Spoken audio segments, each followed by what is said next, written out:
Hello বন্ধুরা, আজকে আবার একটা নতুন ব্লগ নিয়ে চলে আসলাম আপনাদের কাছে।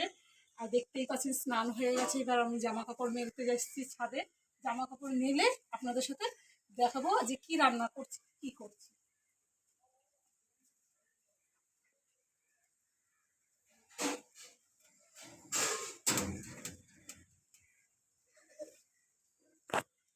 হাতে জামা কাপড় মেলা হয়ে গেছে, তো চলুন বন্ধুরা এবার রান্নাঘরে এসে গেছি আমরা।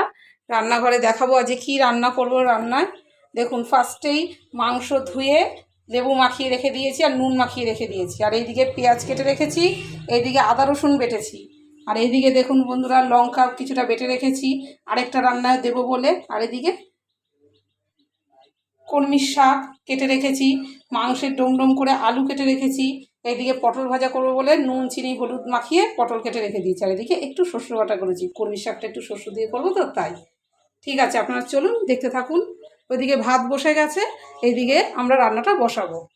তো সকাল সকাল আমরা রান্না বসাবার আগে সবার আগে আমরা একটু চা করে নিয়েছি, আমরা চা খাবো। এবং চাটা খাওয়ার আগে এদিকে আমার মা কড়াই বসিয়ে দিয়েছে, কড়াইতে তেল আর এই পটল ভাজাটা আগে আমরা বসিয়ে দিয়ে দিয়েছি। দেখুন পটল ভাজা হচ্ছে,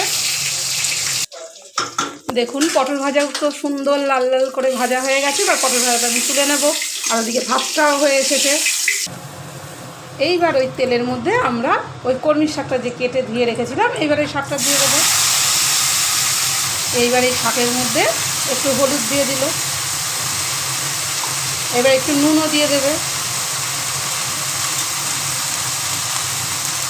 এইবার এটাকে একটু নাড়িয়ে একটু মজতে দেওয়া হবে, ঢাকনা দিয়ে একটু মজতে দেওয়া হবে। এবার আমরা এটার মধ্যে ঢাকনাটা দিয়ে দেবো, ব্যাস। এবার এটা একটু মজুক, তারপরে আমরা শস্যটা যে বেটে রেখেছি সেইটা দিয়ে দেবো।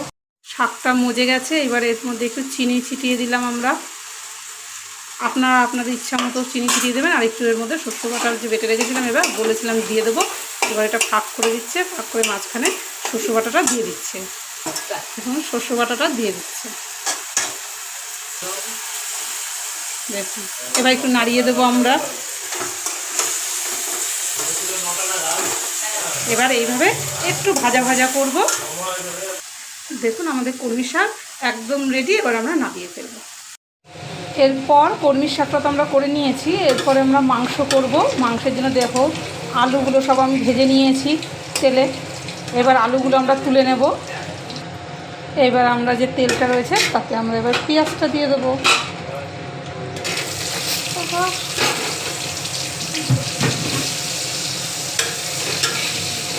পেঁয়াজটা এবার একটু ভাজা হবে।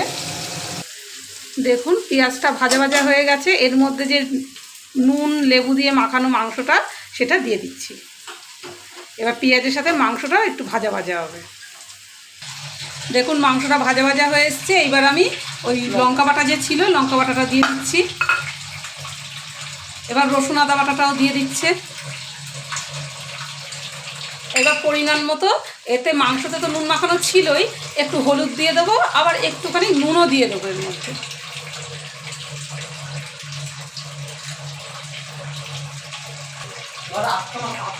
দিয়ে দে। এবার এটা আমরা নাড়ি চাড়িয়ে নেব। এইবার এতে আমরা টক দই দিয়ে দেবো একটু,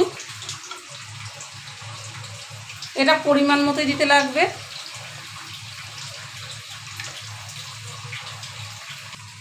এইবার নাড়াচাড়া দিয়ে আমরা ঢাকা দিয়ে দেবো মজার জন্য। আমাদের মাংসটা পুরো রেডি হয়ে গেছে, এবার আমরা নামিয়ে নেব।